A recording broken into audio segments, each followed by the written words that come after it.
ढाई घड़ी के शनिदेव राजा के ऊपर 12 साल को विराजमान। राजा जेवर सिंह के नेत्रों पर निवास किया तो क्या होने लगा कि आगे आगे राजा बाग देखते जाते हैं और वही बगीचा पीछे पीछे सूखता चला जाता है। नौलखा बाग सूख गया तो राजा कुआं पर गई।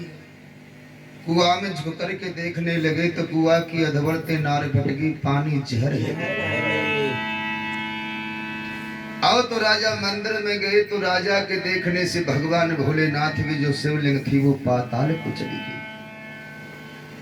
ये दशा जब बगीचा की हो गई तो राजा खोपड़ी को पकड़ के बीच बाग में बैठ गई और रोने लगे कि हे विधाता, तूने मेरे मुकद्दर में दुख ही दुख लिखा है, कहीं सुख नहीं लिखा।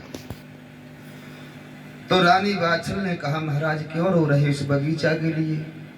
अरे सूख गया तो सूख जाने दो, हमारे तुम्हारे पास धन की कोई कमी नहीं है, ऐसी बगीचा हम और लगवा देंगे।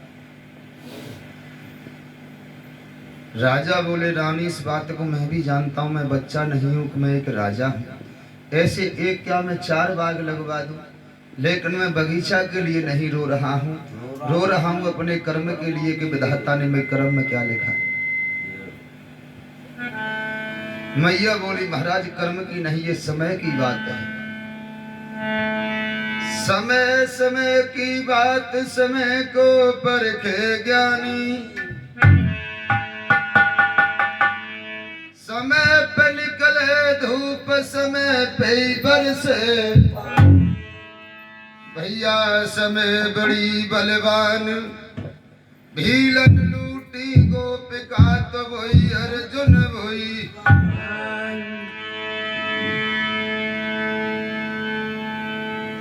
मैया वात्सल ने समझाया, महाराज ये सब समय की बात और समय सदा के लिए किसी का एक जैसा नहीं। जब तक कोई पैसा ना उधर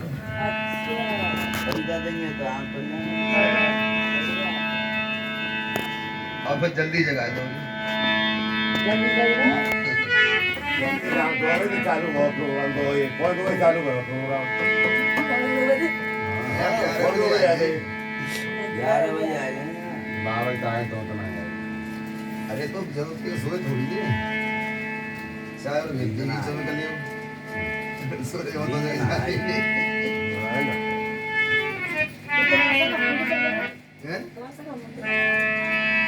तुम तो आज से करियो, मैं रोज से करूँ। भैया सो जाते वक्त तुम्हारा तुम हो लग जाते तो भूख लगेगी, रात में जग जाते तुम दिन में ना सो नहीं, जरूरी ना सो जा। जय गोरक्षनाथ महाराज की जय। तो राजा जेवर सिंह बोले, रानी तुम सही कह रही हो कि सदा समय किसी का एक जैसा नहीं रहा। आज हमारा समय बुरा है तो कल अच्छा भी होगा। इतने में गांव के लोग आ गए, उन्होंने बगीचा सूखा देखा तो वो समझ गए कि राजा के देखने से ही सूखा है, क्योंकि ये निर्वंशी राजा है, संतानहीन राजा है। तो गांव के लोग राजा को ताहना मारने लगे, बोले राजा तुम्हें इस बाग में नहीं आना चाहिए था, क्योंकि सुबह सुबह तुम्हारा कोई मुंह देख ले तो शाम तक वह रोटी ना मिलती ना तुम्हें ना।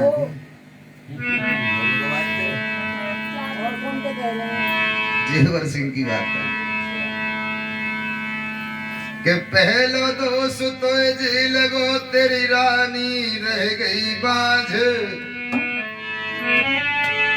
अब दूजो दोस्त तो जे लगो तेरा सुख न लखा। सो काहे कुआयो बाग में खोटा तेरा दीदार है, कुआं के पानी विष भय अधवर से फाटी ना रहे। ऐसे गांव के लोगों के ताहने सुने सुराजा जेवर सिंह ने म्यान से तलवार निकाली, बोले रानी बाछल ऐसी जिंदगी से तो मरना अच्छा है, हम आत्महत्या करेंगे और मरेंगे। मैया बाछल बोली महाराज मरते वो हैं जो कायर होते हैं, आत्महत्या वही करते हैं, जिंदगी से घबराते हैं। क्योंकि मनुष्य का जन्म बड़े भाग्यों से मिलता है। बाबा तुलसीदास ने लिखा है, बड़े भाग मानुष तन पावा, सुर दुर्लभ सदग्रंथन गावा। देवता भी तरसते हैं कि हे प्रभु तुमने हमें मनुष्य का जन्म नहीं दिया, अगर मनुष्य का जन्म दे देते तो आसन लगा करके तुम्हारा भजन करते। लेकिन जिनको दिया है वो क्या कर रहे हैं? खर्राटे रह रहे हैं। हाँ वो तो बहू ने मार के बजा दी, बहू नाम होती है।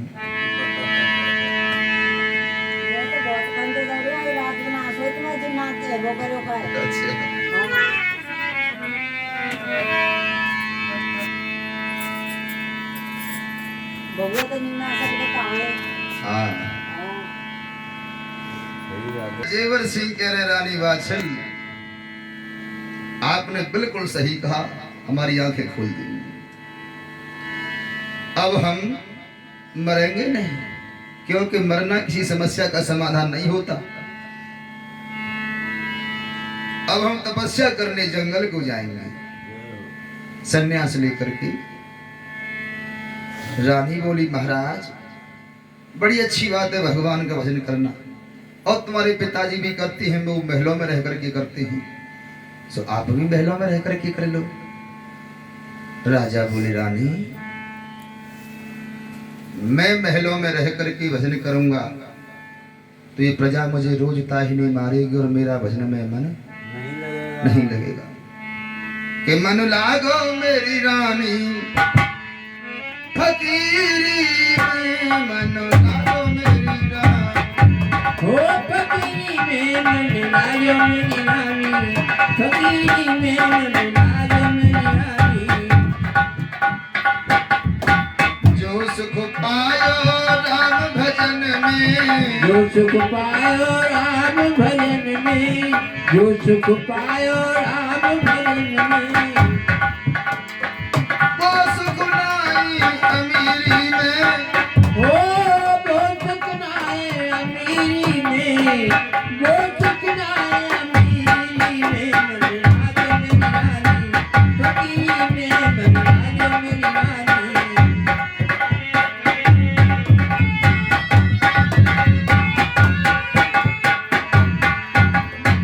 जितना अपना महल खजाना, इतना अपना महल खजाना, इतना अपना महल खजाना,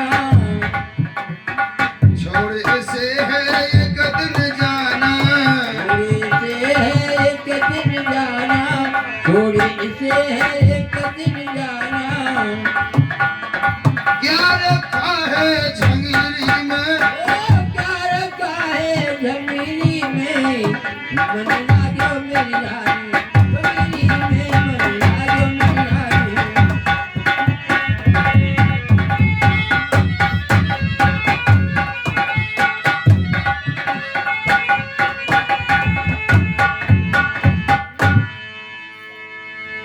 राजा जेवर सिंह बोले रानी बाछल हम संन्यास लेकर के जंगल को जाएंगे।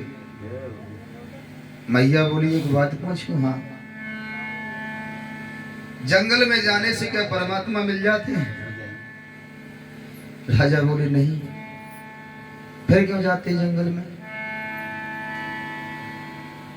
राजा बोले रानी अगर जंगल में जाने से परमात्मा मिल जाते तो शेर का तो जन्म ही जंगल में होता है, क्यों जाते हैं?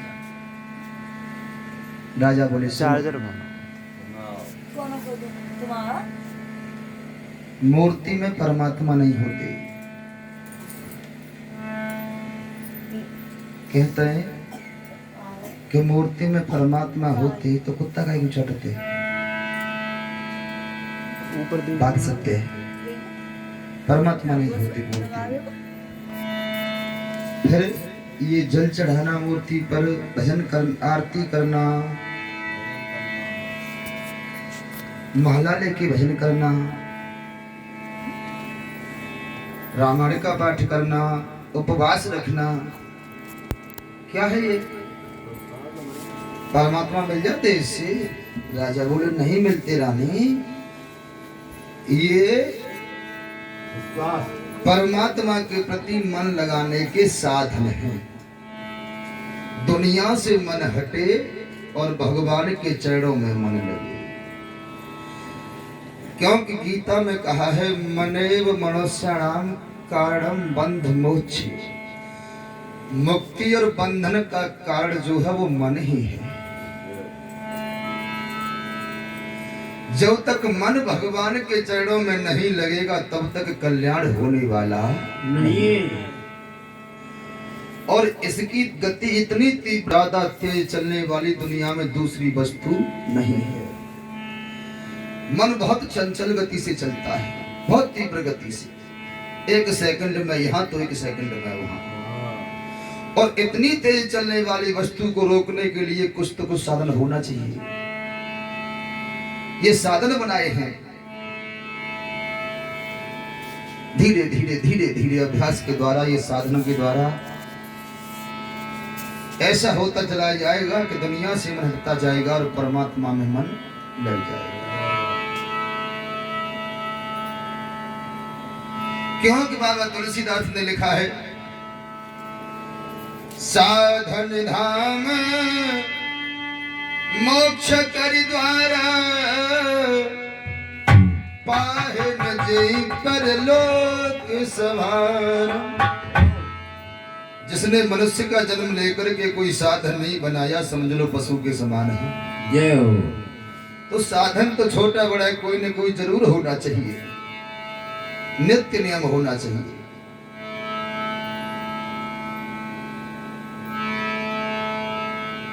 और रानी बाछिल हमारा बस यही साधन बचा है कि हम जंगल में जाकर के भजन करें। मैया बोली महाराज एक बात बताओ, व्यक्ति पर बुढ़ापे से पहले विवाह होता है, जवानी में बच्चे हो जाते हैं, बच्चों के भी बच्चे हो जाते हैं। मनुष्य पर जब बुढ़ापा आ जाता है तब कहीं बुढ़ापे में जाकर के सोचता है कि अब हम भजन करेंगे, और तुम करो जवानी में करेंगे।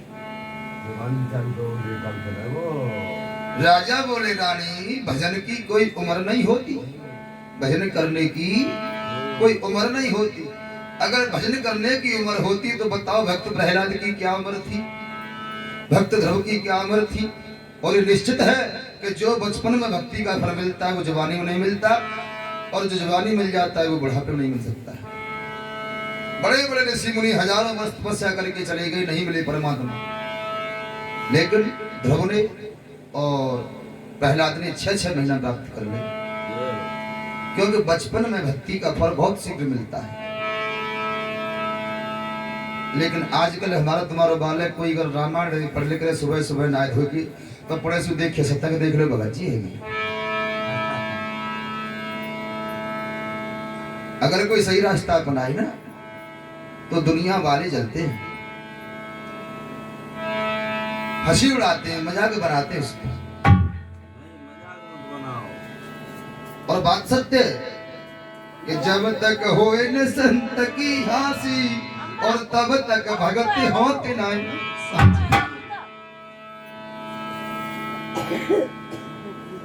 सो भैया राजा जेवर सिंह बोले रानी इसीलिए कह रहे हैं कि अब हम सन्यास लेकर के जंगल को जाएंगे।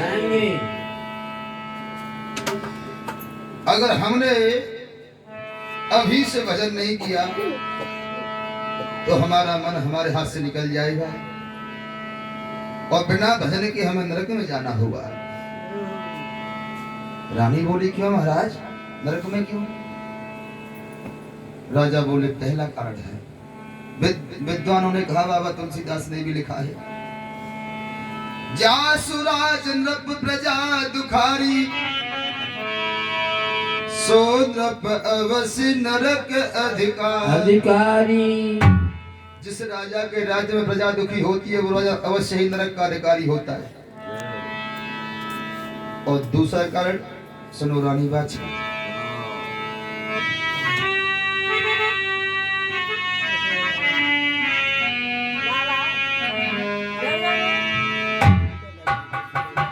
जो नारी अपने जीवन में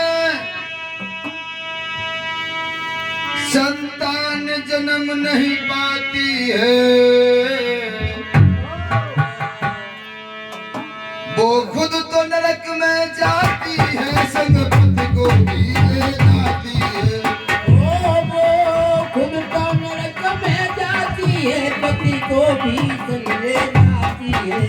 वो खुद तो नरक में जाती है, वो पति को भी ले जाती है।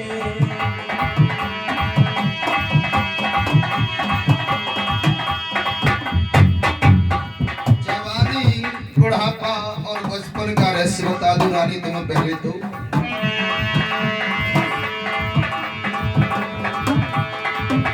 तेरे रूप की धूप 4 दिन की,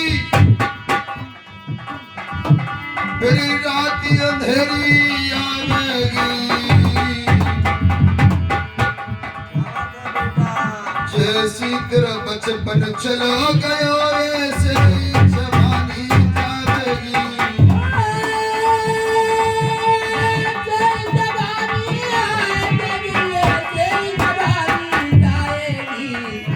जैसे ही बचपन करोगे ऐसे ही जवानी आ जाएगी। ये सुंदर सी काया तेरी एक दिन हाथ मिलावेगी, जब चिता चलेगी मरघट में ना सबकी घाट पे डालेगी। जब चिता जलेगी मरघट में वो सबकी रात हो जाएगी। चिता जलेगी मरघट में वो सबकी रात हो जाएगी। सोलानी वाचन, मौत का समय तो निश्चित है,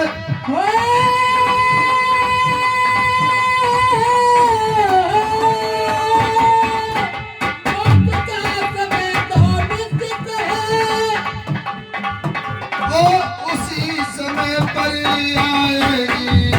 मौत का समय तो निश्चित है, वो उसी समय पर आएगी। जिस समय मौत आ जाएगी वो घड़ी न टल पाएगी। समय मौत आ जाएगी, वो घड़ी न टलने पाएगी। समय मौत आ जाएगी, वो घड़ी न टलने पाएगी। कह गए सब संत पुकारी यही, जग में 2 दिन का मेला है। मनुष्य की जिंदगी में 2 ही दिन मेला लगता है, एक विवाह होता है जब, और एक शमशान में अर्थी जाती है तब। कह गए सब संत पुकार यही, जग में 2 दिन का मेला है। आखिर को संग नहीं कोई उड़ जावे हंस केला है। को संग नहीं कोई उड़ जावे हमसे अकेला है। आगे को संग नहीं कोई उड़ जावे हमसे अकेला है।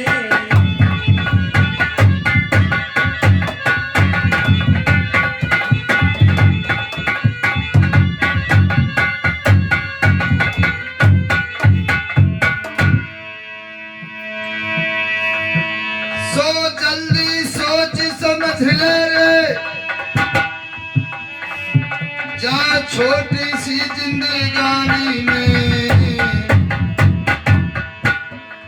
सोची तो तनिका सोची जब भैंस चली गई पानी।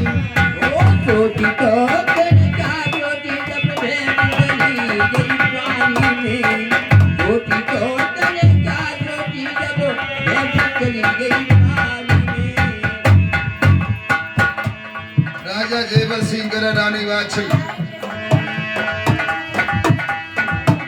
मेरी नारी भंग कर बाबा की घोटूंगा तन दिन में धूली कपूरात को चरणों में लौटूंगा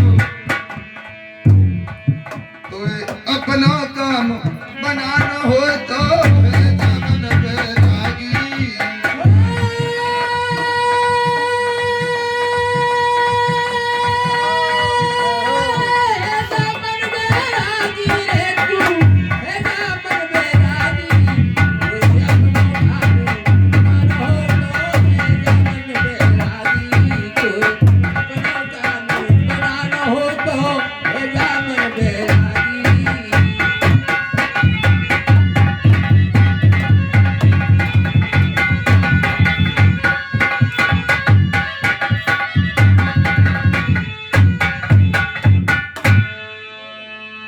राजा जेवर सिंह बोले रानी बादशाह हम सन्यास लेकर के जंगल को तपस्या करने जाएंगे क्योंकि जो नारी अपने जीवन में संतान जन्म नहीं पाती है वो स्वयं तो नरक में जाती है संगपति को भी ले जाती है। अगर परमात्मा ने हमें बेटा की जगह एक बेटी भी दी होती तो कन्यादान लेकर के हमारा कल्याण हो जाता है लेकिन हमें तो एक बेटी तक नहीं दी इसीलिए हम तुम दोनों नरक के भागी बनेंगे इससे अच्छा है कि हम परमात्मा का भजन करेंगे सो हमारा उद्धार हो जाएगा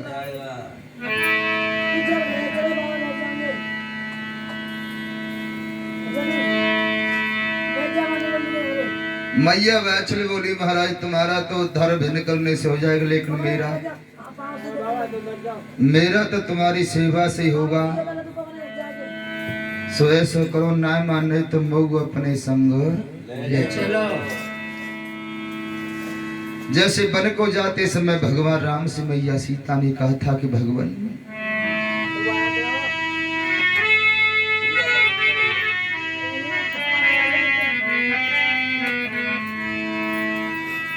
जिए बिन दे नदी बिन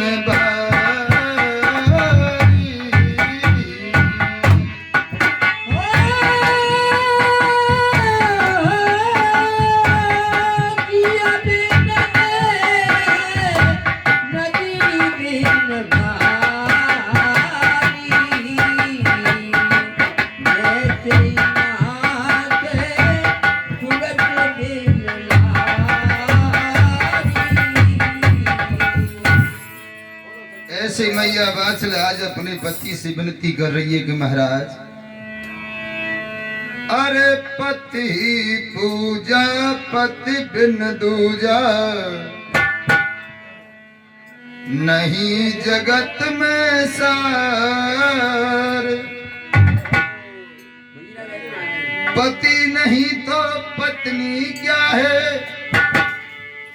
पति बिन विपत्ति हजार प्राण पति पति हमारे चलूंगी संग तुम्हारे पति हमारे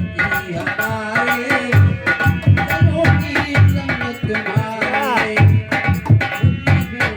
हमारे चलूंगी संग तुम्हारे पत्नी के लिए पति होता सब देवों का देवा पत्नी के लिए पति होता वो सब देवों में देवा पत्नी के लिए पति होता और सब देवर में देवा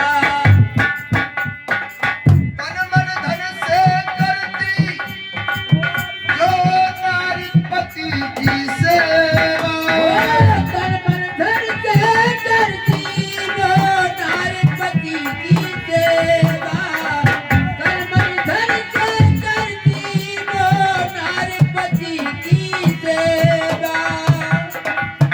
अंत समय पे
साथ में ले चलो, तुम करना अपने गुरु की सेवा, मैं करूंगी तुम्हारी सेवा, सो तुम्हारी सेवा से मेरा भी कल्याण हो जाएगा।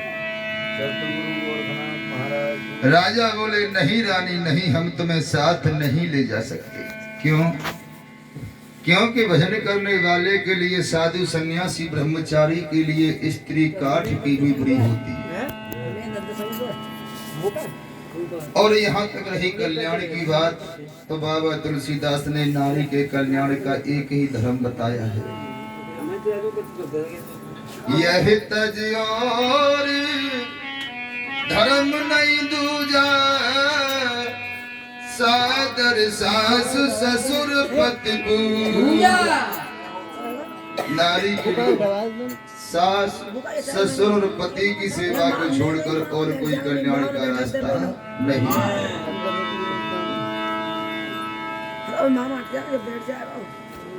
सो मैं ही तो जा रहा हूँ तपस्या करने।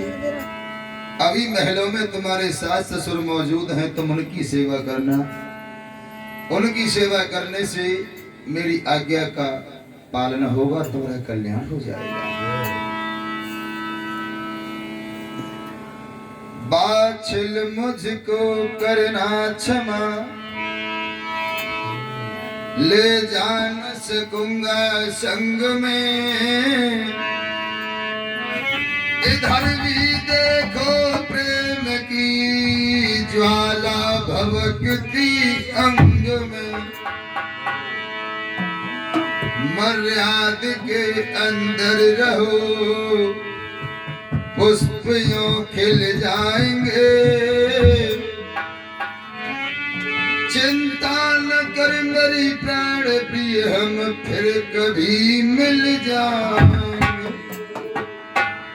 इस प्रकार मैया बाछल को समझा करके राजा जेवसी तपस्या करने जंगल को चले गए।